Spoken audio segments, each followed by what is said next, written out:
नमस्कार,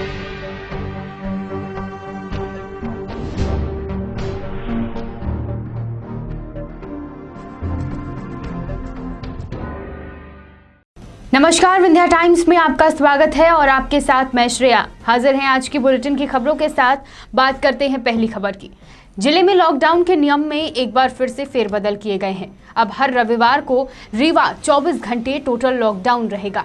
यह फैसला जिले में बढ़ते हुए कोरोना संक्रमण को देखते हुए लिया गया है, क्योंकि कोरोना संक्रमण की जद में अब सामान्य व्यक्ति भी आने लगे हैं। कोरोना संक्रमण को लेकर फिर से एक बार नया आदेश जारी हुआ है।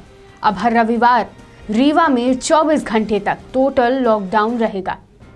दुकान प्रतिष्ठान रविवार के दिन नहीं खुल सकेंगे। सिर्फ इमरजेंसी सेवाओं को ही अनुमति दी जाएगी। कलेक्टर ने इसका आदेश जारी कर दिया है। प्रदेश सरकार ने पहले ही प्रत्येक रविवार को लॉकडाउन का ऐलान कर दिया था। प्रदेश के बाद अब रीवा कलेक्टर ने भी आदेश जारी कर दिए हैं कि अब रविवार को पूरी तरह से लॉकडाउन रहेगा। रीवा के एडिशनल एसपी शिव कुमार वर्मा ने बताया कि रविवार को होने वाले 24 घंटे के टोटल लॉकडाउन के लिए पुलिस को तैयार कर दिया गया है। शहर में 7 पॉइंट में पुलिस की टीम आने जाने वाले लोगों पर निगरानी रखेगी और उनको चेक करेगी। रीवा के व्यापारियों को भी इस लॉकडाउन से कोई दिक्कत नहीं है। कोरोना के संक्रमण को देखते हुए उन्हें प्रशासन का यह फैसला मंजूर है। अभी तक कुछ व्यापारी साप्ताहिक अवकाश नहीं लेते थे, इसी बहाने उनको भी सप्ताह में एक दिन का अवकाश मिलेगा।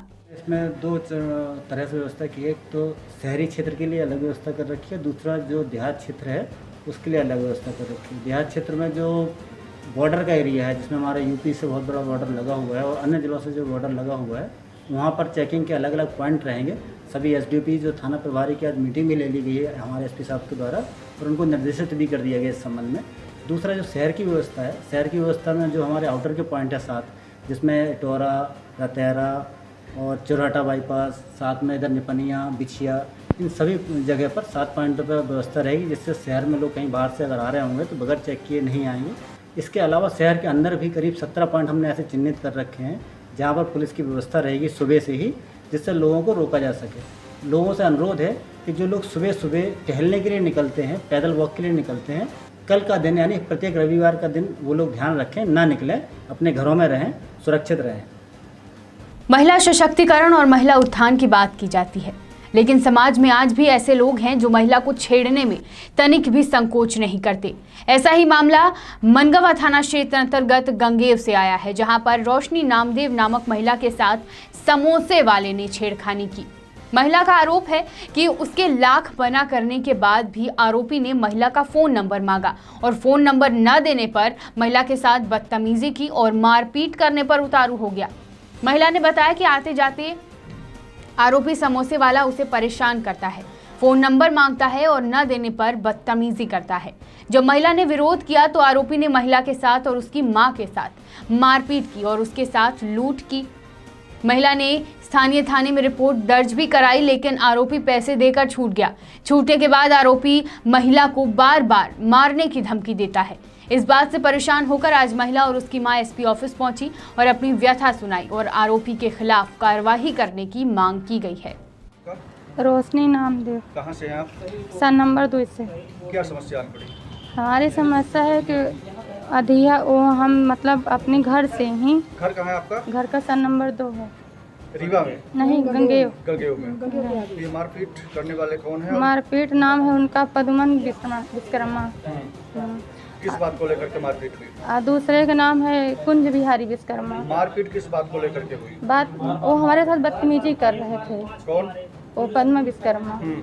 आज ये कम से कम मतलब 10 दिन की बात हो गई। हमारे मम्मी का आवास के पैसा आया था। हम लोग हमेशा मतलब बाजार गिट्टी बालू लेने आते थे।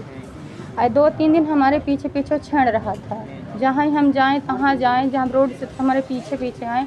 गंगे अगर सामान लें तो गंगे हमारे पीछे पीछे तरफ आ रहा था। बोला अपना नंबर दे दो। हम कहा हमारे पास नंबर नहीं है। कैसे बोला अपना नंबर दे दो, हम घर नहीं जाने देंगे। फिर एक बार हम कुछ नहीं बोले, हम कहा नहीं देंगे, हम बोल दे नहीं देंगे। कैसे अपना जब तक नंबर नहीं दोगी तो हम नहीं देंगे। हमारे सामने गाड़ी पेड़ लगा दिए। जब पेड़ लगा दिए तो हम डर के मारे अपनी मम्मी को नंबर दे दिए। हम अपना नहीं दी, मम्मी को नंबर दे दिए। फिर वो मम्मी से एक दिन बात की, मम्मी गाली बोली थी, कहीं तुम्हारे घर में बहन बेटी नहीं, तुम इस तरह बोलते हैं। हो ही फिर रहा। फिर हम परसों फिर हम गगेवान, जब गए गगेवान तो ऐसे हम रोड किनारे से खड़े रहना, ऊपर मतलब दुकान है, रोड किनारे खड़े रहे, चाय की दुकान है, समोसा की। फिर रोड किनारे खड़े रहें तो हम ही पकड़ के ही आबा उधर से, तो हमारे पीछे से दुपट्टा और कुर्ता खींचे। हम कन कैसन करते लगे है, तो कहें कि हम कब से नंबर मांगे, तो नंबर तो अपनी मम्मी के दिए हो। हम कन हम बोला ना हमारे पास नंबर नहीं है।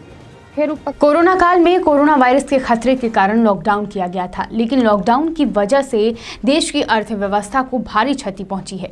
खुद प्रधानमंत्री नरेंद्र मोदी कई बार आत्मनिर्भर भारत का जिक्र कर चुके हैं और उनका मानना है कि वह भारत को आत्मनिर्भर बनाएंगे और वे सभी से आत्मनिर्भर बनने की अपील भी कर रहे हैं। आत्मनिर्भर भारत के संबंध में आज पूरे मध्य प्रदेश में भारतीय जनता पार्टी के द्वारा प्रेस वार्ता करके प्रधानमंत्री नरेंद्र मोदी के कार्यकाल में चलाई जा रही योजनाओं के संबंध में उपलब्धियां गिनाई गई। इस संबंध में आज रीवा सांसद जनार्दन मिश्रा के द्वारा प्रेस वार्ता कर मोदी सरकार के द्वारा गरीब हितैषी योजनाओं का बखान किया गया। सांसद ने कहा कि गरीब कल्याण योजना, किसान सम्मानित जनधन खाता योजना, जिला योजना, विधवा पेंशन योजना के साथ साथ प्रधानमंत्री कल्याण योजना जैसी योजनाओं के माध्यम से गरीब व मध्यम वर्गीय लोगों को रोजगार का लाभ पहुंच रहा है।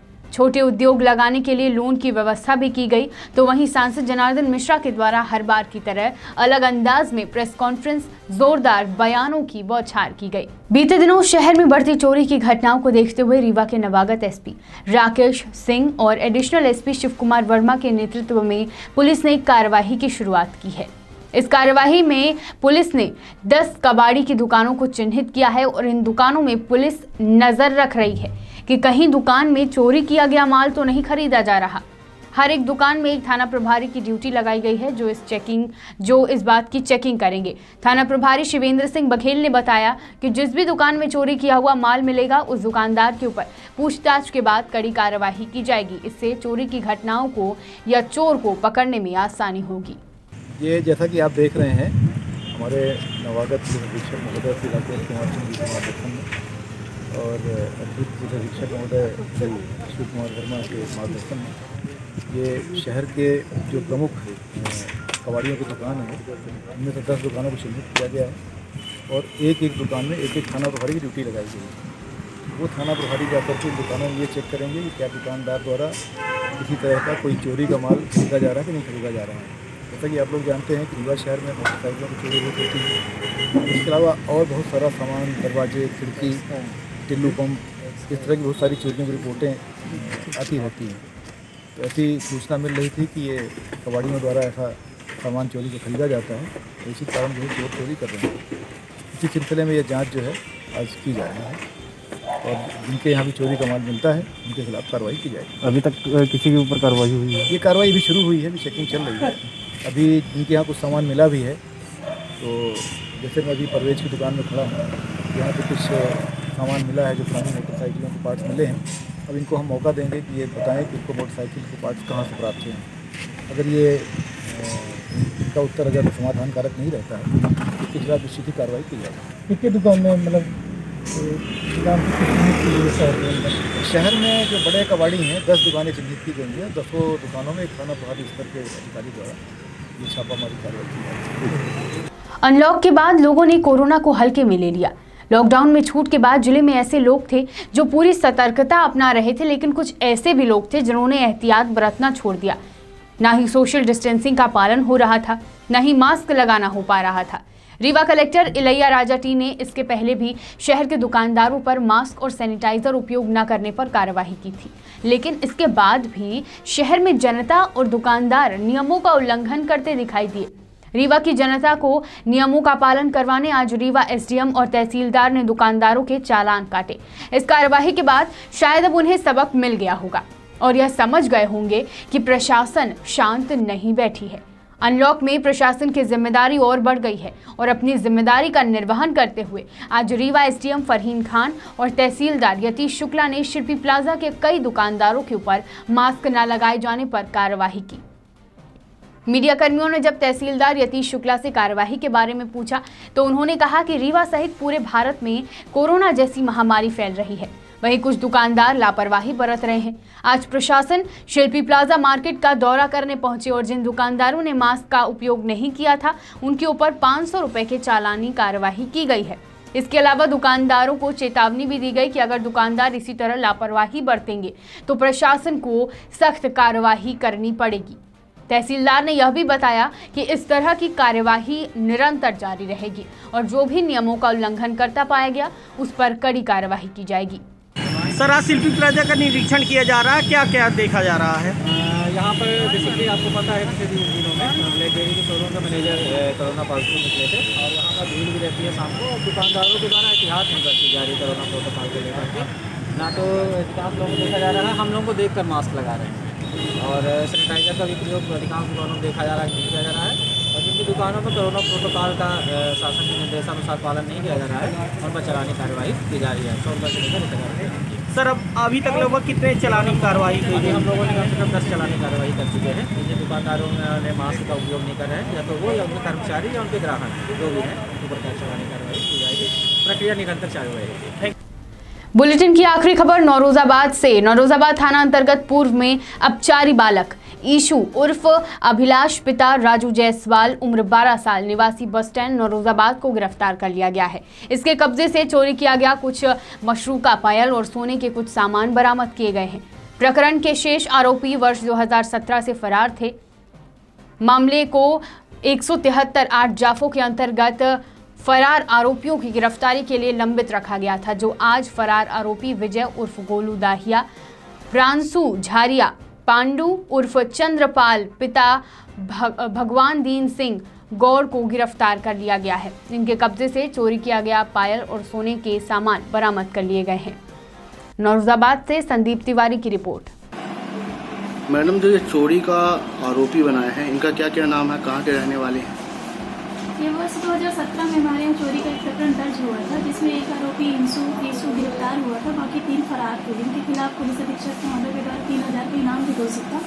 ये आज गिरफ्तार हुए हैं और इनसे पूछताछ में इनमें एक प्रांशु है और एक गोलू है और तीनों यही बाजार दफाई के हैं। पांडु नाम का लड़का है। तीनों यही बाजारपुरा के लिए ना कस्बा बीट के ही हमारे तीनों फरार थे 2 साल से। इनको गिरफ्तार किया गया है और कुछ जो मशरूका बरामद हुई है न्यायालय में पेश किया जा रहा है। क्या क्या सामान बरामद हुए हैं madam?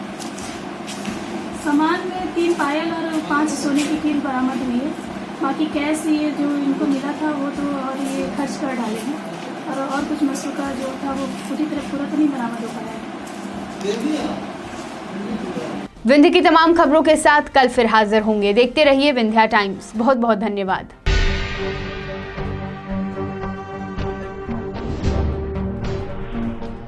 VT Bulletin sponsored by Uttam Singh Academy,